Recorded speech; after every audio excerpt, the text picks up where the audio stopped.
My name is Meryl, and I was raised in a typical household.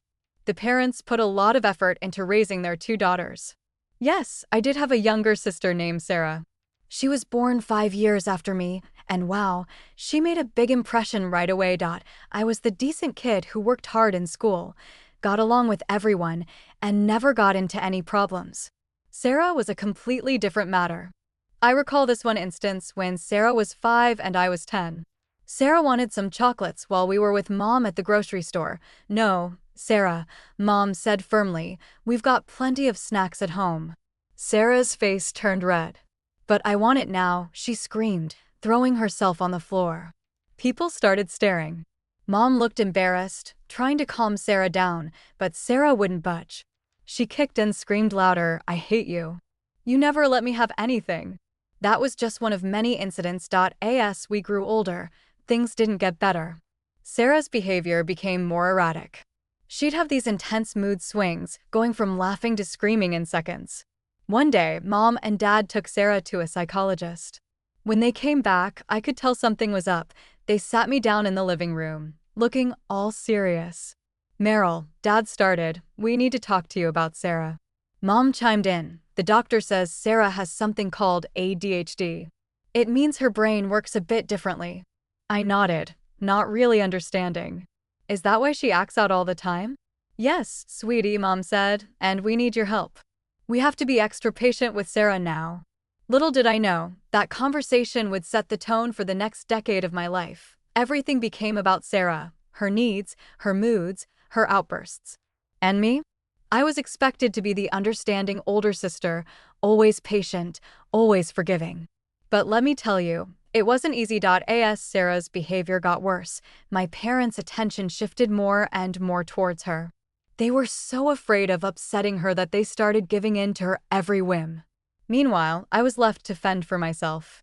Don't get me wrong, I wasn't neglected, but compared to the constant attention Sarah got, it felt like I was invisible sometimes. As the years went by, Sarah's behavior became a roller coaster ride. One week, she'd be almost normal, helping with chores, doing her homework, even being nice to me. But it never lasted. I remember one afternoon when I was 16. I came home from school to find Sarah sitting at the kitchen table, actually doing her math homework. Hey, Sarah, I said, surprised, how's it going? She looked up and smiled. Pretty good. I think I'm finally getting this algebra stuff. For a moment, I felt a glimmer of hope. Maybe things were finally turning around, but a week later, that hope was shattered. I was in my room studying when I heard a crash downstairs. Sarah was screaming at Mom, I don't care about stupid school. You can't make me go. Then came the sound of breaking glass. I sighed and put my headphones on. Just another day in our house. When I turned 17, things got even worse. I was trying to prepare for college applications, but Sarah seemed determined to make it impossible. One evening, I was at my desk, deep in a practice SAT test. Suddenly, ear-splitting music blasted through the walls. I stormed into Sarah's room. Can you turn that down? I'm trying to study. Boo-hoo, she mocked. Poor Meryl needs to study. Well, I need to listen to music. Deal with it. I went to our parents, hoping they'd intervene, but their response left me speechless. Honey, Mom said, you know your sister has trouble controlling herself. Try to be understanding. Dad nodded. Maybe you could study at the library. We don't want to upset Sarah. I couldn't believe it. But what about me? Don't my needs matter? Mom patted my hand. Of course they do, sweetie, but Sarah's condition makes things difficult for her.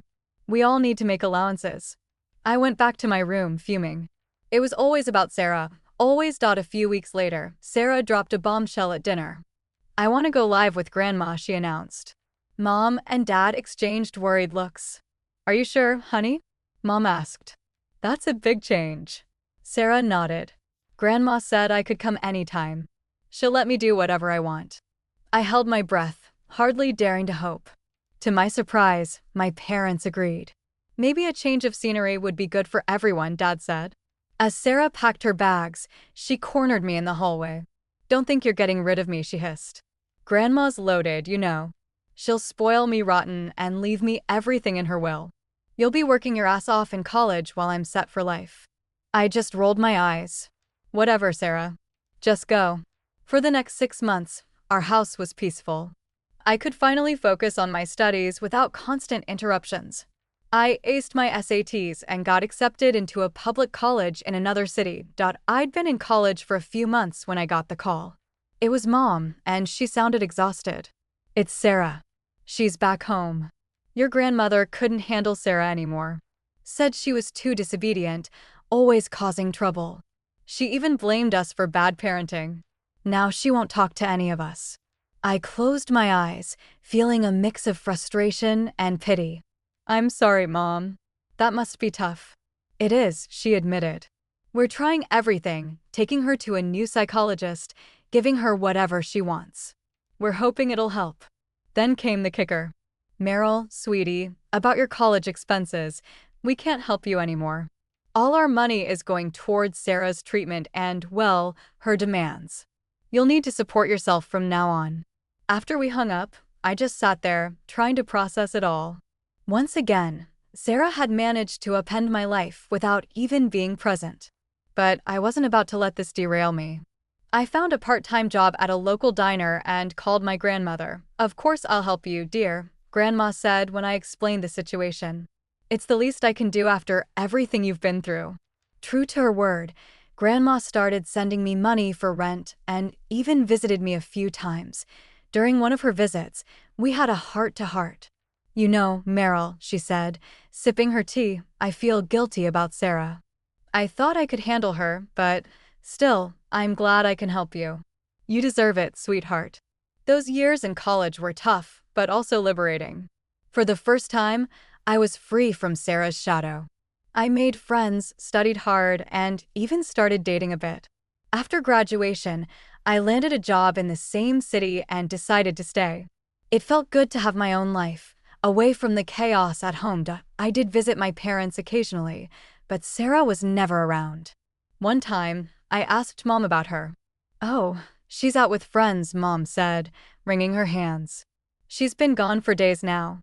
We can barely keep track of her anymore. Dad chimed in, always with different boys, too. There's Jake, or was it John? And then there's that Mike fellow. I raised an eyebrow. And you're okay with this? Mom shrugged helplessly. What can we do? It's just how she is. The psychologist says it's part of her condition. I bit my tongue to keep from saying what I really thought. It was always excuses with them when it came to Sarah. During another visit, I found Mom crying in the kitchen. What's wrong? I asked, alarmed. She wiped her eyes. It's Sarah. She's been gone for 2 weeks this time. We don't know where she is or who she's with. I felt a pang of worry, despite everything. Have you called the police? Dad shook his head. We did once before. She came back on her own and was furious with us for reporting her missing. Said we were trying to control her life. I left that day feeling frustrated and sad. It was clear that nothing had changed. Sarah was still the center of their world, no matter how badly she behaved. As I drove back to my apartment, I couldn't help but feel grateful for the life I'd built for myself. It wasn't perfect, but it was mine. Time flies when you're building your own life.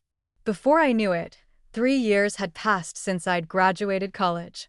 I was settling into my career, making new friends, and finally feeling like I had some stability. Then came the phone call that threw me for a loop.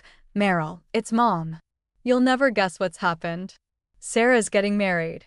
I nearly dropped the phone. Married? Sarah? Mom's voice was brimming with excitement. Yes, can you believe it? She just told us. The wedding's in 2 months. You'll come, won't you? Still in shock, I agreed. The day of the wedding arrived, and I flew back home. As I helped Sarah get ready, she dropped another bombshell. Mom and Dad are paying for our honeymoon, she said smugly. 2 weeks in Bali, first class all the way. I bit my tongue. That's nice of them, I managed. Sarah smirked. Well, they owe me after all the crap I've been through. I wanted to point out that most of that crap was of her own making, but I held back. It was her wedding day, after all. When I finally met Sarah's fiancé, Mark, I was taken aback. He was nothing like I'd imagined, tall, handsome, and at least 10 years older than Sarah. He exuded an air of calm confidence. It's great to finally meet you, Meryl, he said, shaking my hand. Sarah's told me so much about you. I raised an eyebrow at Sarah, wondering what exactly she'd told him.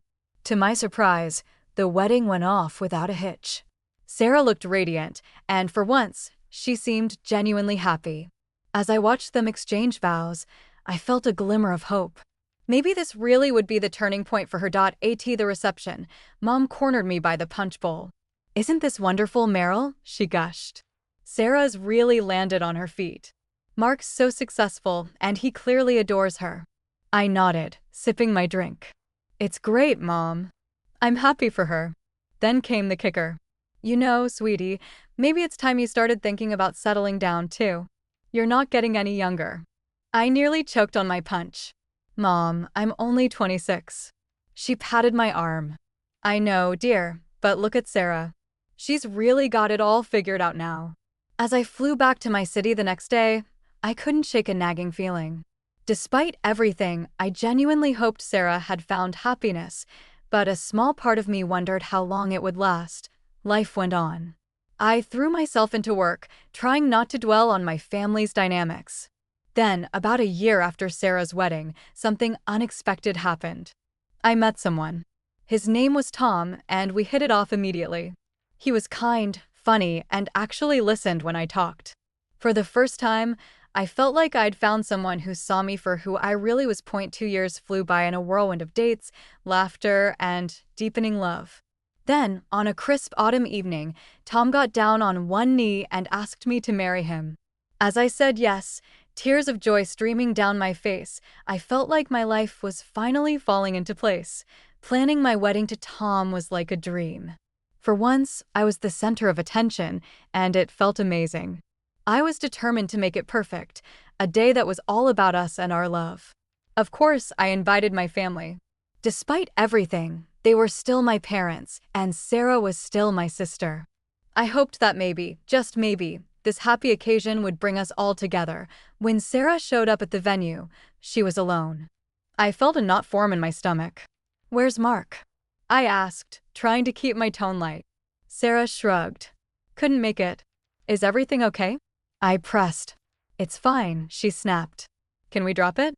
I backed off, not wanting to start an argument on my wedding day, but later I overheard Mom and Dad talking in hushed tones.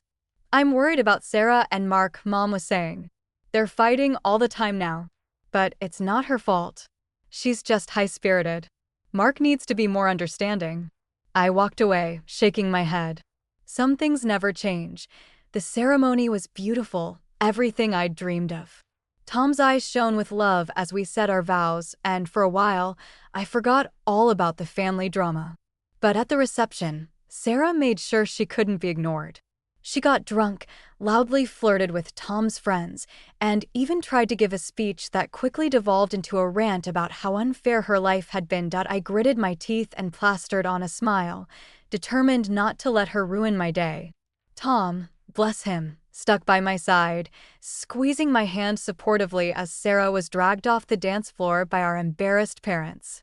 I made a silent vow to myself. This was the last time I'd let her drama overshadow my life. For a while, it seemed like I might actually keep that vow.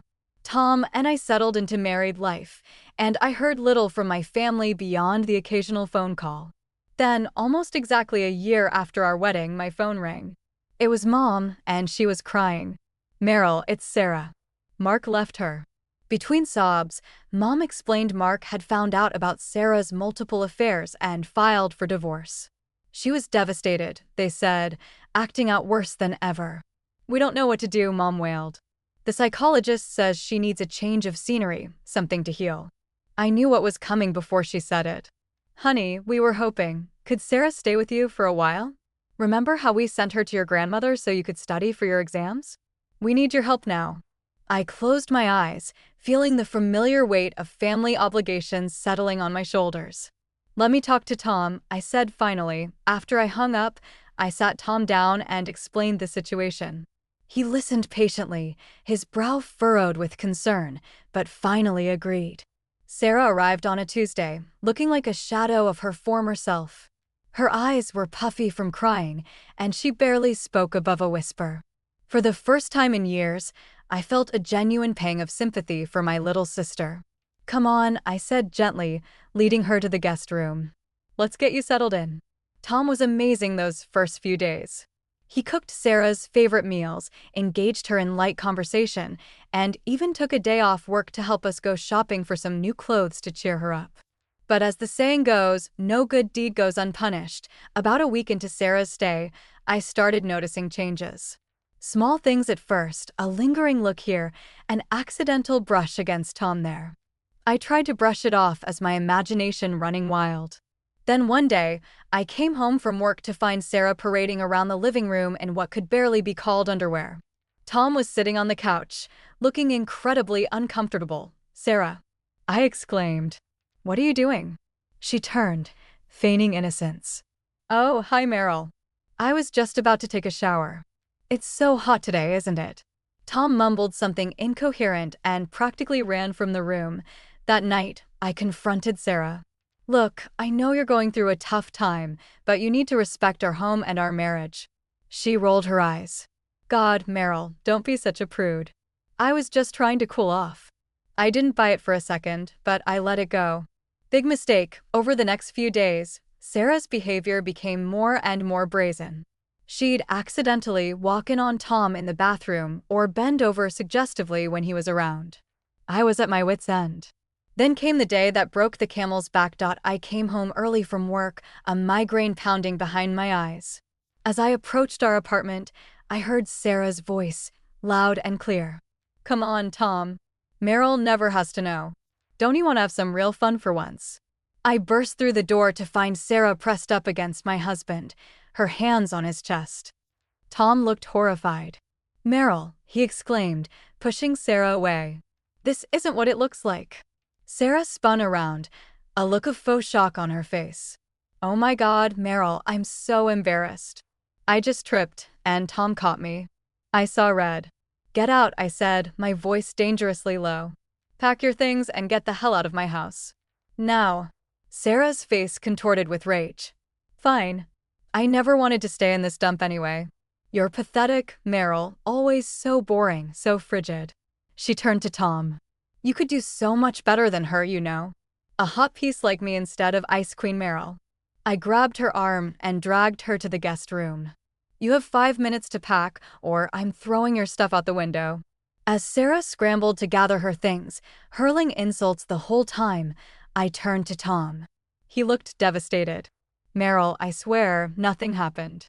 She's been trying for days, but I would never." I cut him off with a hug. "I know. I trust you. I'm so sorry I put you through this." We held each other as we listened to Sarah's continued tirade. Finally, she emerged from the room, suitcase in hand. "You'll regret this," she spat. "Both of you." As the door slammed behind her, I felt a weight lift off my shoulders. As we stood there in our now quiet apartment, I realized something. The family I'd spent my whole life trying to please, trying to fix, they weren't my real family anymore. Tom was, and it was time I started putting our life, our marriage, first. I hadn't even finished my first cup of coffee the next morning when my phone rang. It was Mom. I braced myself and answered. "How could you, Meryl?" Mom's voice was shrill with anger. "Kicking your own sister out onto the street? I thought we raised you better than that." I took a deep breath. "Mom, it's not what you think." But she cut me off. "Sarah told us everything, how you got jealous because she and Tom were getting along, how you made up lies about her to justify throwing her out. I'm so disappointed in you." My jaw dropped. "What?" "Mom, that's not true at all. Sarah tried to seduce Tom. She was walking around half naked, throwing herself at him. She even propositioned him." There was a pause, then Dad's voice came on the line. "Now, Meryl, don't you think you're exaggerating a bit? We know Sarah has her issues, but she's family, and family supports each other no matter what." Something inside me snapped. Years of pent-up frustration and resentment came pouring out. "Support? Where was your support when I was trying to study for college and Sarah was making my life hell? Where was your support when you cut me off financially because you were too busy catering to Sarah's every whim? I spent my entire life trying to understand and make allowances for Sarah, and I'm done. I'm done being the responsible one, the one who always has to sacrifice." You raised her to be this way, and now you can deal with the consequences. There was a stunned silence on the other end of the line. Then Dad spoke, his voice cold. If that's how you feel, maybe it's best we don't speak for a while. And don't be surprised if the rest of the family feels the same way once they hear about this. I laughed bitterly. Is that supposed to be a threat? Go ahead, tell them whatever version of the story makes you feel better about your parenting failures. I hung up. True to my parents' word, the calls started coming in. Aunts, uncles, cousins, all of them expressing their shock and disappointment in my cruel treatment of Sarah. How could you abandon your sister in her time of need? My Aunt Linda scolded. I always knew you were jealous of Sarah, but this is a new low, Cousin Mike messaged. I tried explaining the truth to the first few, but it quickly became clear that their minds were made up. Sarah and my parents had spun a tale of my jealousy and cruelty, and the family had lapped it up. The final straw came when I logged onto Facebook. There, in black and white, was a post from Sarah, heartbroken. My own sister threw me out when I needed her most. I guess blood isn't always thicker than water. #FamilyDrama #betrayed. The comments were a cesspool of family members and old acquaintances expressing their sympathy for Sarah and their disgust with me. My finger hovered over the keyboard. I could respond, tell my side of the story, but what was the point? They'd already made up their minds. With a heavy heart, I began blocking numbers and unfriending relatives on social media. It hurt, cutting ties with people I'd known my whole life, but as I looked over at Tom, who had stayed by my side through all of this, I knew I was making the right choice. In the weeks that followed the fallout with my family, I felt like I was walking through a fog. The pain of being ostracized by my own relatives was raw and ever-present. But amidst the darkness, there was one beacon of light, my grandmother. Meryl, dear, she said during one of our weekly phone calls, I want you to know that I believe you. I know Sarah, and I know you. You did the right thing. Tears welled up in my eyes. Thanks, Grandma. You don't know how much that means to me. She chuckled softly. Oh, I think I do. Now, tell me about your week. How's that wonderful husband of yours? And just like that, life went on. Tom and I settled into a peaceful routine, free from the drama that had plagued us for so long. We traveled, pursued our careers, and even started talking about starting a family of our own. Months passed, then a year. I heard snippets about my family through the grapevine. Sarah had moved back in with our parents, apparently unable to support herself after the divorce. But I pushed those thoughts aside, focusing on my own life. Then, on a quiet Sunday afternoon, my phone rang. It was a number I hadn't seen in over a year, my parents. Against my better judgment, I answered. Hello, Meryl.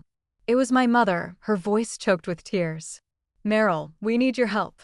A familiar weight settled in my stomach. What's wrong? Between sobs, she explained. Sarah had spiraled out of control. She was bringing strange men home, throwing wild parties, and had even physically threatened our parents when they tried to intervene. She kicked us out, Meryl. Dad's voice came on the line. We're staying at a motel. We don't know what to do. Can you come talk to her? Maybe she'll listen to you. I closed my eyes, feeling a mix of emotions wash over me, anger, pity, frustration. But mostly, I felt nothing. No, I said quietly. I can't. But, Meryl, Mom started. I cut her off. No, Mom. I'm done. I've spent my entire life cleaning up Sarah's messes, making excuses for her behavior. And when I finally stood up for myself, you all turned your backs on me. This is your problem now. You raised her, you enabled her. Now you have to deal with the consequences. Before they could respond, I hung up, then, with a sense of finality, I blocked their numbers. Tom found me on the couch a little while later, staring into space. Everything okay? He asked, concern in his voice. I looked up at him and smiled, really smiled. You know what? It is. For the first time in my life, I think everything is actually okay. As we sat there, I felt a sense of peace wash over me. Yes, I had lost the family I was born into, but I had gained so much more. I had Tom, my rock and my partner. I had my grandmother, who loved me unconditionally. And most importantly, I had myself, stronger and more self-assured than ever before. The next day, I called my grandmother. Hey, Grandma, how would you like to come visit for a while? Tom and I were thinking of redecorating the guest room, and we could use your expert eye. Her joy was palpable through the phone. Oh, Meryl, I'd love to. When should I come? As I hung up, making plans for my grandmother's visit, I realized something. This was what family should be. People who support you, love you, and bring joy to your life.